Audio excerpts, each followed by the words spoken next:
There we're there. Welcome back to my podcast, the Many Hats Podcast. My name's Stuart Forsyth, and every week I'm just loving it. I'm getting to talk to lots of different people who are well established as business owners, entrepreneurs, leaders, and just dead good at what they do. And today's no different. I get to welcome Lesley Wood. Hi, Lesley. Hi, Stuart. Thanks for having me. Oh, I'm just delighted that you came down today. And Good. You were supposed to be doing a workshop today, and it get cancelled. Yeah. So, fortunately for me, you're in the Shire. And you can come into the studio.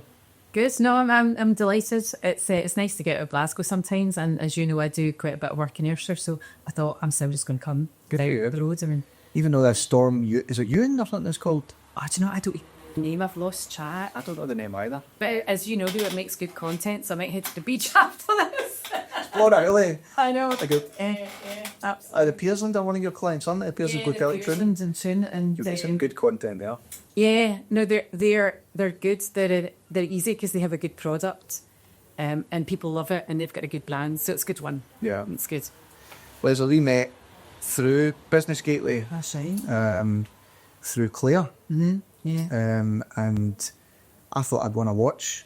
Oh, really? Aye, when you came knocking, and for anybody that's listening, one of the things that I do as part of my job is work under Lesley and get to run workshops on behalf of Business Gateway, and it's genuinely it's one of the most favourite things Oh, in my yeah, I job, love doing workshops. because it's just great being with people. I love to be able to just give a wee bit of information and to see the value that brings to somebody, and then to see them go and use that information and use it in their own business and stuff. I love it. How long have you been doing that? Oh my, I think probably more than 20 years. Oh sure, this is how old I am. In Glasgow, they used to have the broadband bus, and we delivered workshops on the broadband bus, and the bus, because broadband was new. Right. And we had to educate people about that. So we invited people on the bus, and you delivered a workshop while the bus was moving. Did people do it? Did people come? Oh, absolutely, yeah, definitely, yeah. So, yeah, it's good fun.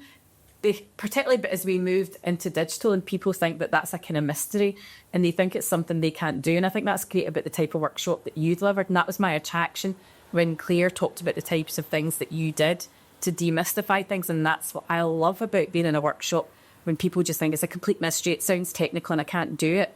And then you just show them a couple of bits and pieces on their phone, or you just talk to them about content, post them, and it's just that penny drop moment, and they all leave happier. Yeah. And it's a great feeling. It's good. Oh, I love it. I absolutely love it. So you are a marketing specialist. You specialise in strategy and business development. Is that what you've always done? I've sort of always kind of had to. I've worked in a lot of startup businesses and family-owned businesses, and businesses of a size that you'll know that you don't just do your one job. You can't just do your one job, and it's all hands on deck. So I've always enjoyed that. You know, if you have a product or service that you know will benefit people, it's quite an easy sale. Business development to me is easy, and I know it isn't to other people. But if you know that what you've got adds value, then I enjoy doing that. Yeah. Well, so the business that you've created now, LMW Consulting, how long has that been going for? Well, I first became self-employed in 2002 when I got made redundant, and I did that for 3 years, and then took a job with a client. They made it very easy for me to have a job with them, and then I gave that up after 7 years when that business got into trouble. And having been made redundant before, I thought, I'm not going to hang around for this. And what I'd learned the first time is actually easier to win multiple small pieces of work that you like doing than perhaps to try and find a dream job that will give you everything that you want in your life, whether that's flexibility, a good income, or work that you enjoy doing. So I knew that I could do it again.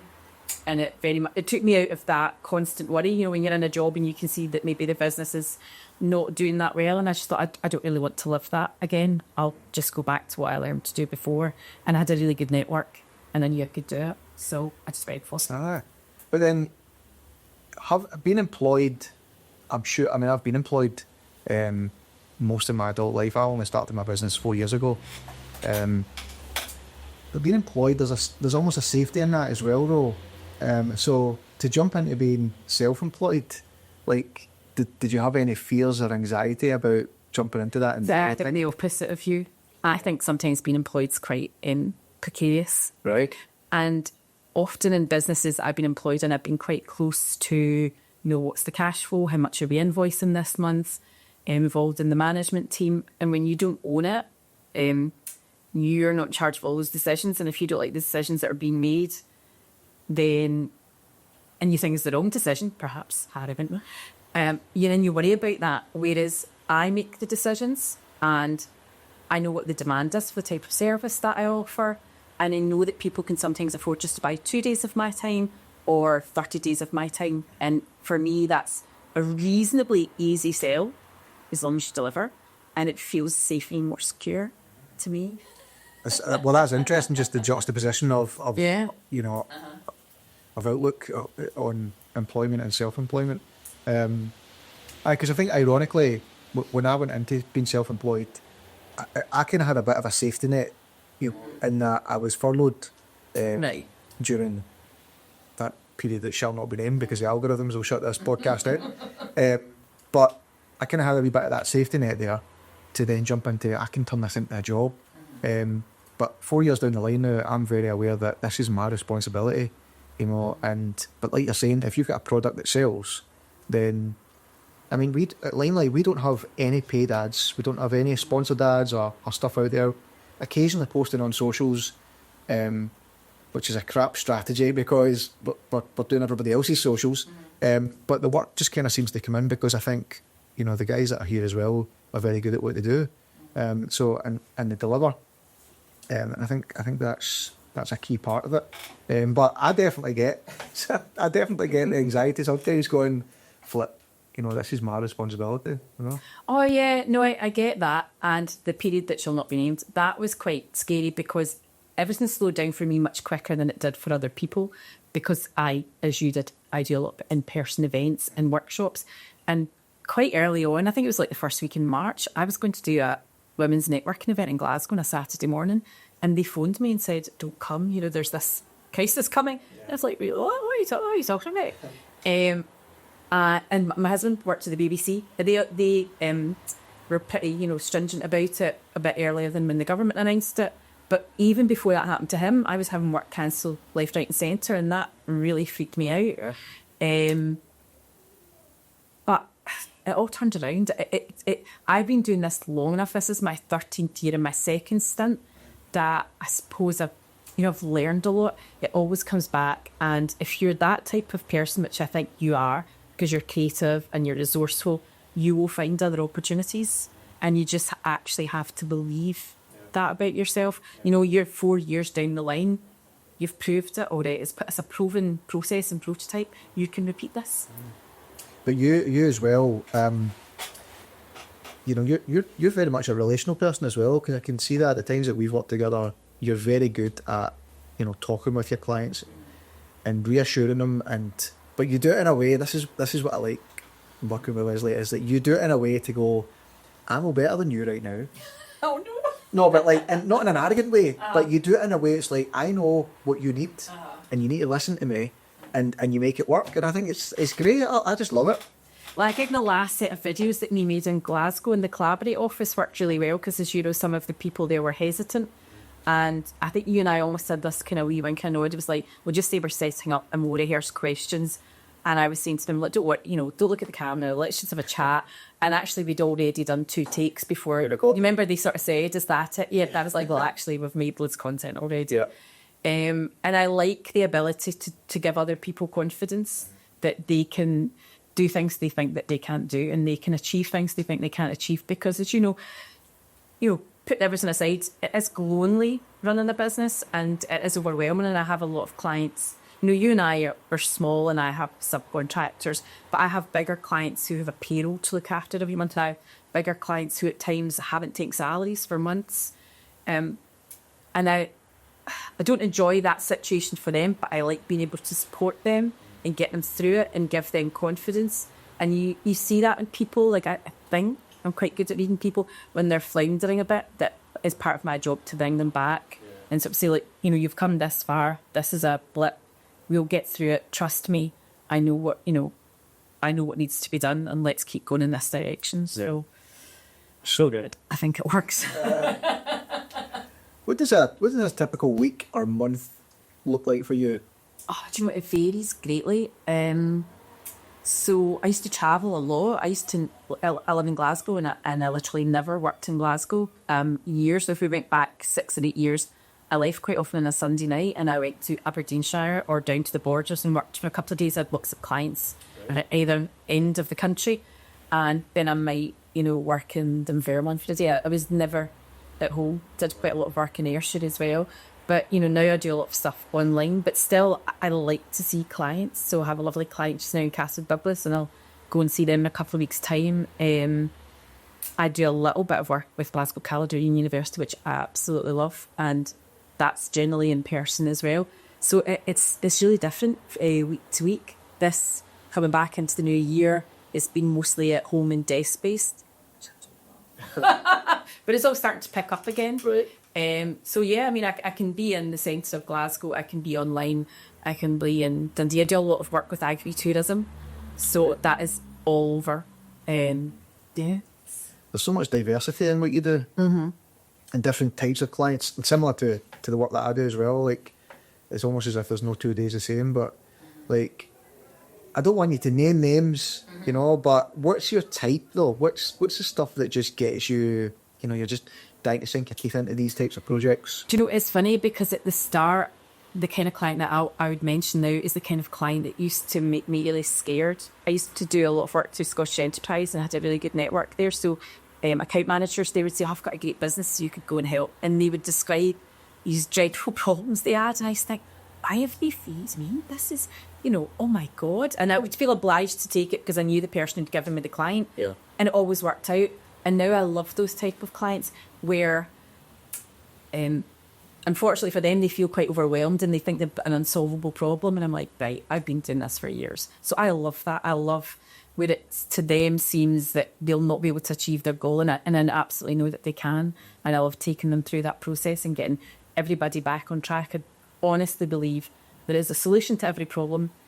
Sometimes people don't like the journey you have to go through. So, try and help me that as pleasant as possible, but it's all solvable.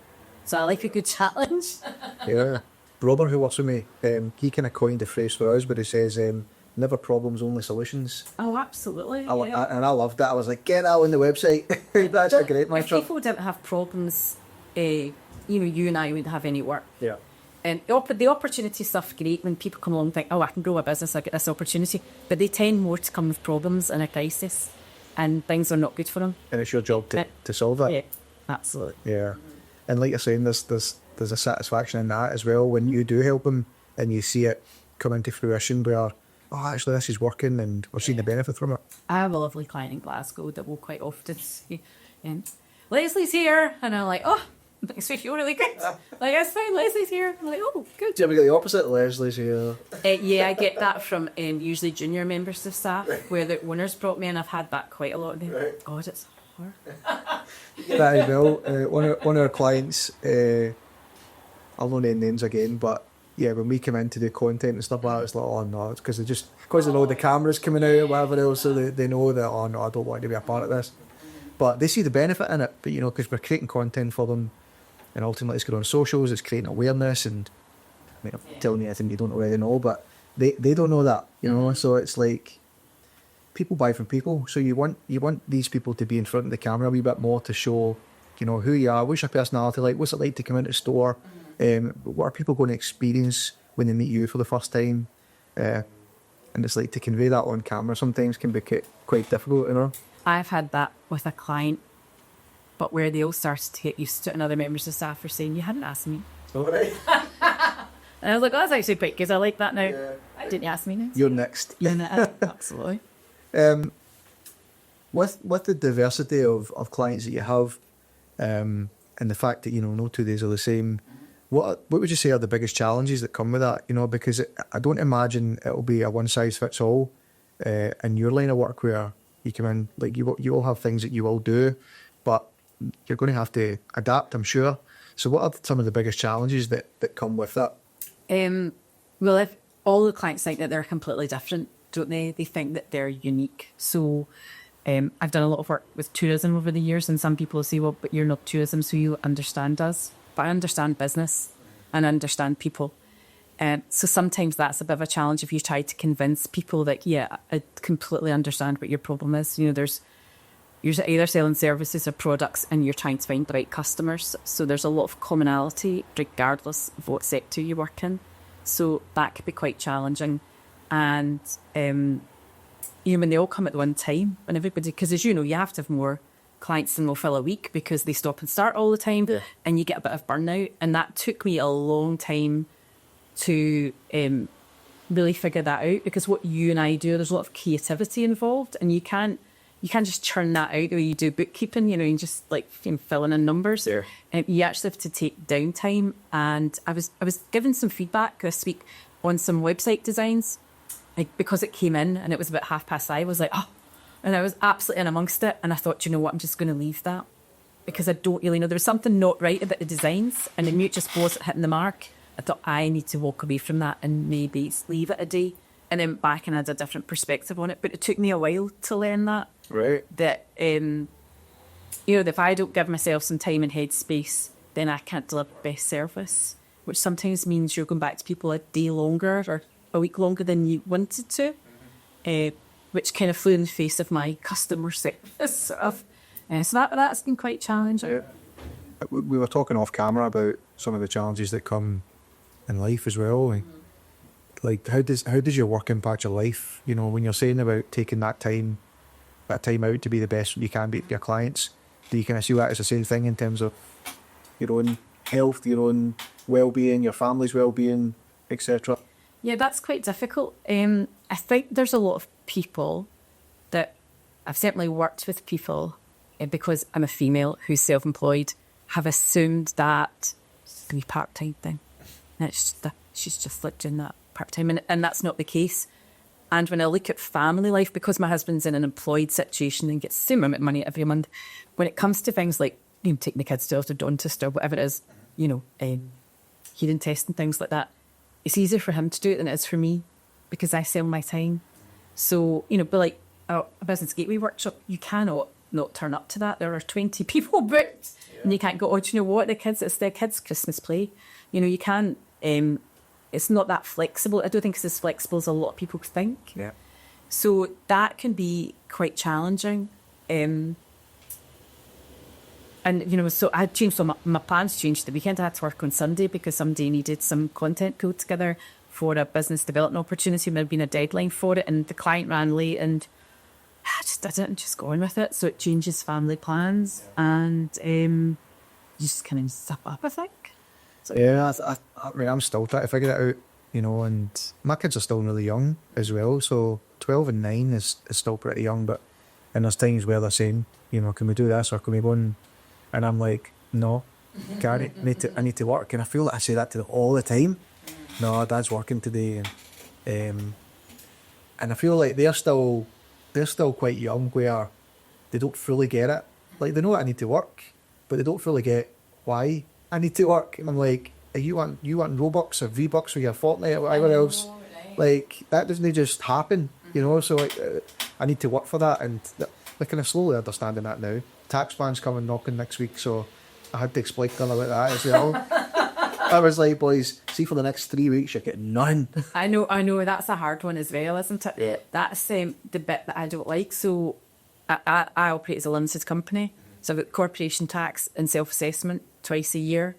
And I just would like that just go away. I mean, I don't, you know, you've got to pay the money, but it's the process, isn't it? And it's the remembering that you are responsible for that as well. Because that's not, well, and certainly not for me, and I'm going to guess not for you. You didn't do it so that you could sit and fill in paperwork and try and work out accounts. And then, because people ask me this a lot as well, people who want to be self-employed, I say, well, it's company, we're a sole trader. And I'm like, well, it's a bit of a fine line, right? So, you know, there's that pros and cons, and you kind of got to sit hit a certain turnover. And which is why I think I asked you about this last year, actually. And I just jumped in and did it. So, Limelight Media Solutions Limited, and I'm freaking out. You know, I'm absolutely freaking out. Fortunately, I still was able to do it as a self-assessment for this time round. But for the next one, it will be Be limited. the limited company and taking dividends and all that carry on. And I'm freaking out because I don't have an accountant yet. Lindsay does all like my invoicing and my accounts and stuff like that, and she was cracking up, man. January, I'm not doing this again. But you know, though, I think it's a good thing to be hands-on with it, because, you know, when you outsource it, it's great. I've had a few accountants. But you need to understand it. It's your money and your responsibility. And it's a bit like people have assumed for years all GPs are great. And that's not necessarily the case. And it's the same, you get good accountants, you get bad accountants, but it's your name at the end of the day. So you actually have to understand the mechanics of how it works. And that's not what you set up to do. You set up to do video, create content. Exactly. And then you're like, oh, I have to learn that. It's like proper grown-up adult stuff, like, and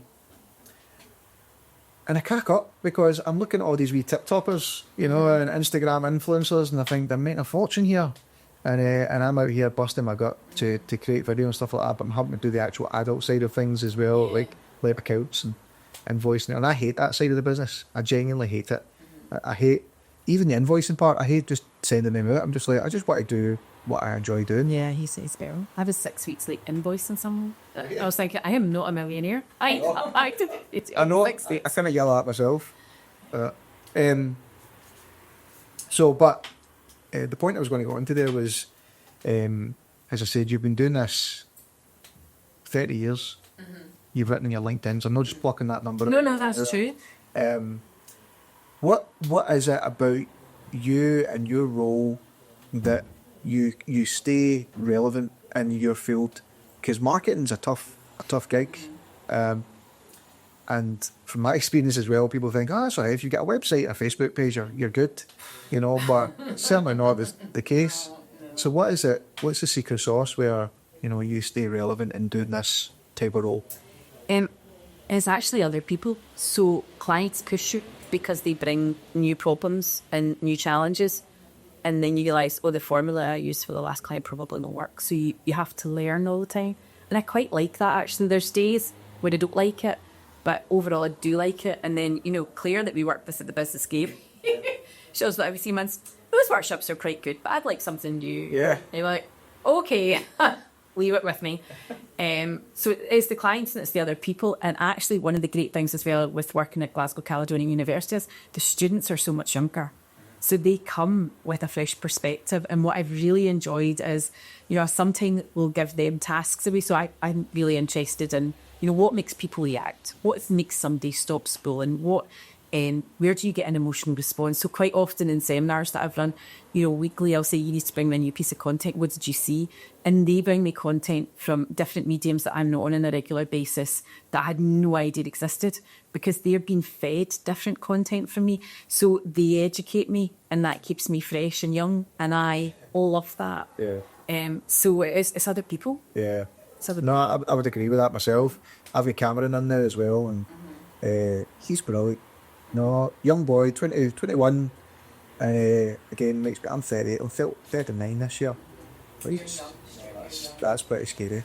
But 21, I think, what was I doing at 21? And I certainly wasn't in the headspace that he's in. You know, he's got a very focused mind. You know, he knows what he wants to do, and he's like a sponge. You know, he's great. You tell him how to do something, he learns it really quickly, and then off he goes. But then he creates his own stuff. So we've got Butch, the opticians, as one of our clients.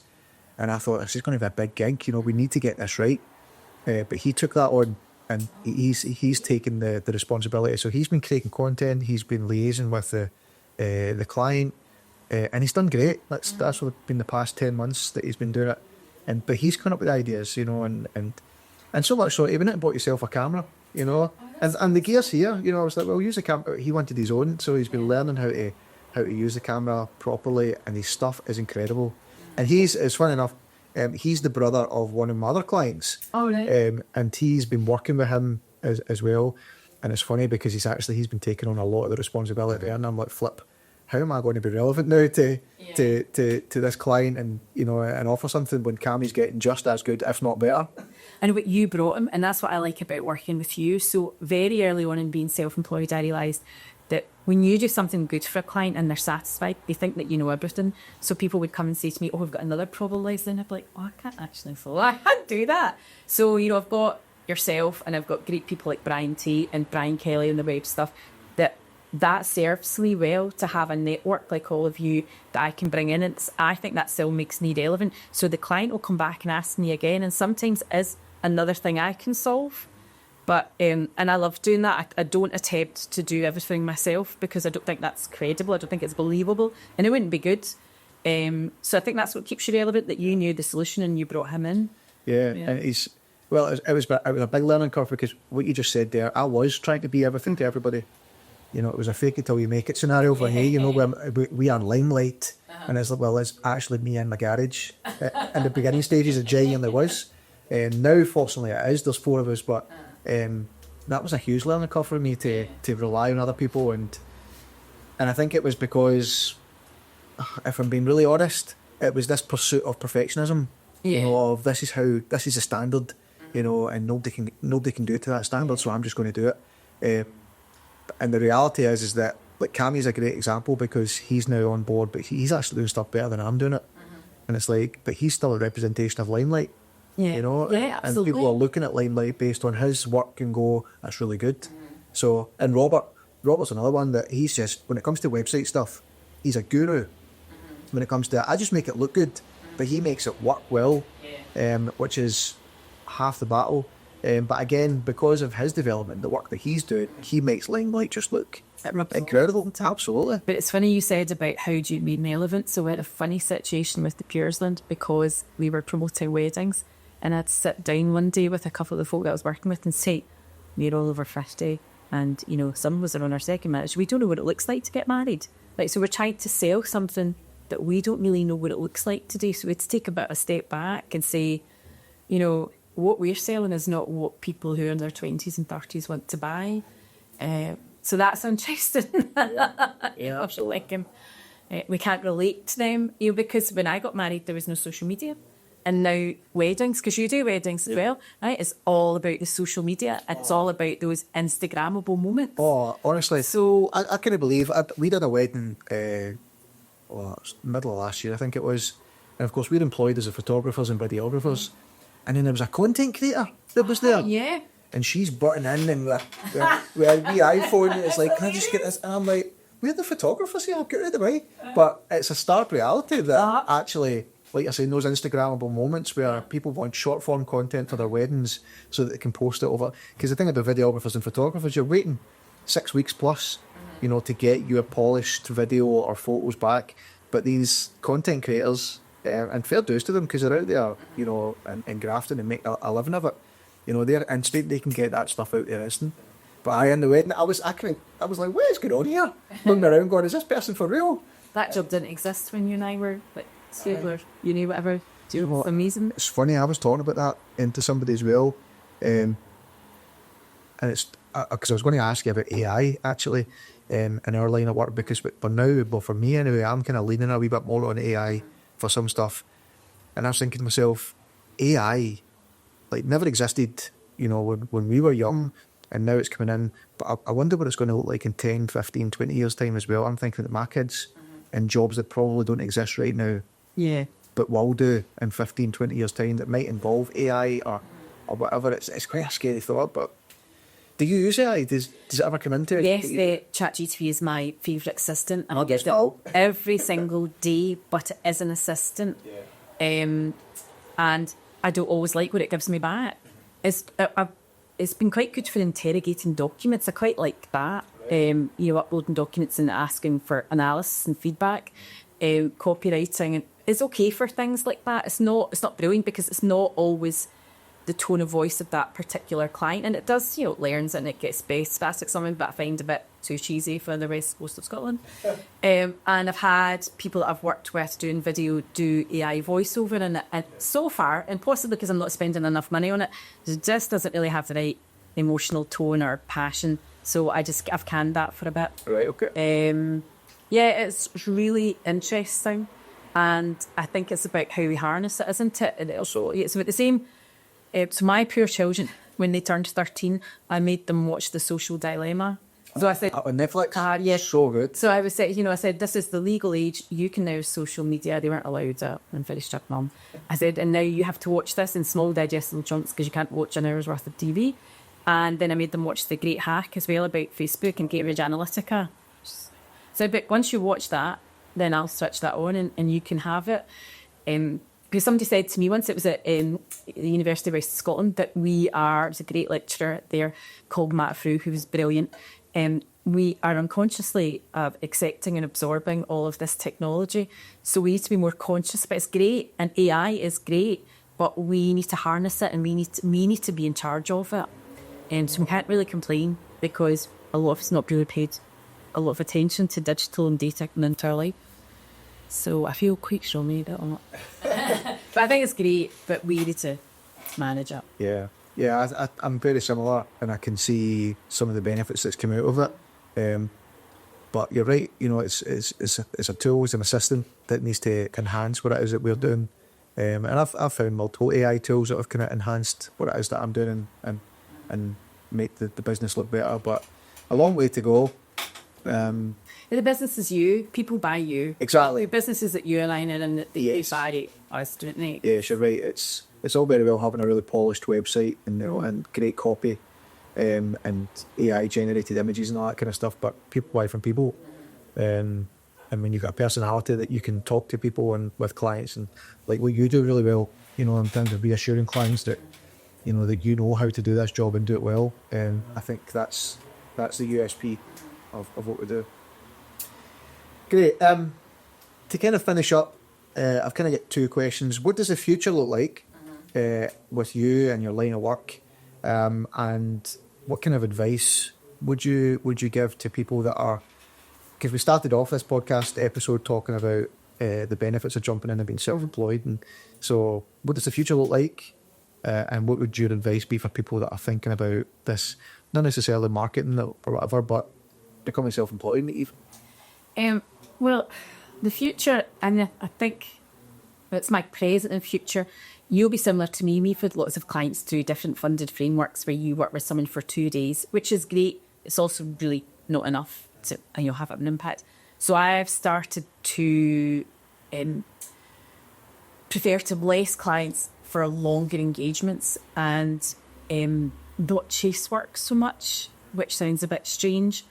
But I think that with self-employment comes that insecurity, doesn't it? And I realised at Christmas, unless I'm absolutely rammed and I can't breathe, I don't consider myself to be busy. So I took 2 weeks off and I thought that it kind of has to change. It's okay to have a civilised, it's okay to finish at 4 o'clock one day, and it's okay not to have a backlog of stuff that you're staying up late on a Thursday, whatever night, trying to finish it off. So I'm just trying to be more confident in myself. The work always comes, things... People phone, and you'll have learned that as well. The longer you exist and the better the network you've got, people get in touch with you.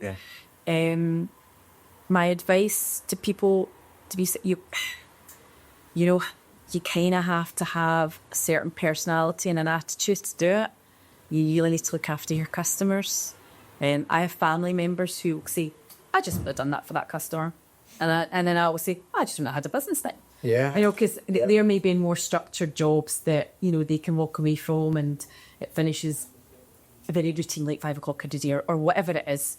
So you've got to have a certain outlook and attitude about your customers, I think, and be willing to go that extra mile. And it's okay as well to time off. But, I worked on Sunday morning. I knew what the value was to that client. It didn't massively disrupt family. I'd changed my plans that day, but it was fine. So you've got to have the right attitude to be able to do it. And you also have to be reasonably confident that the customers are there. And don't just jump in as soon. So you have to do a bit of research first. And I certainly, the first time I got made redundant, and it just sort of happened to osmosis. The second time, I put a lot of legwork into leading up to leaving my job and setting the groundwork. So I just didn't fall off the edge of a cliff and, have nothing for year 6 months. I already had projects lined up to go to. And so that's my advice. No, it's great. It's great advice. And I suppose it sounds quite cliche, but just go after it, I suppose, and don't hang around and wait to see if it happens. Yeah. I think that was your gut. I think Yeah. Well, that's kind of what happened to me when I realised I was getting a few freelance jobs, and I was like, wait a minute, I could maybe turn this into a job if I was to go after it a wee bit more and put myself out there. And in West Coast Scotland, we're not very good at it sometimes, you know, or bumming ourselves up a wee bit and saying, you know, I'm good at what I do, and this is why you should employ me. But we kind of have that attitude of, you know your roots, you know, don't be too big for your boots, etc. But we have to be, I suppose, in this line of work, like to say, no, actually, you should employ me to do this because I'm good at it and I can help you. But great, Lesley, thank you very much for coming and to give us a wee bit of insight to your job. And again, I'm not just saying this because of this. I love working with you. Oh, that's good. And I say it all the time. It's one of the most favourite parts of my job, that I get to do workshops and also photo shoots. And does you remember we're going to a farm in So we are. a few weeks? Castle Douglas. Yes, hopefully when the weather changes, it'll be Probably grab these, John. Yeah, that'll be fun.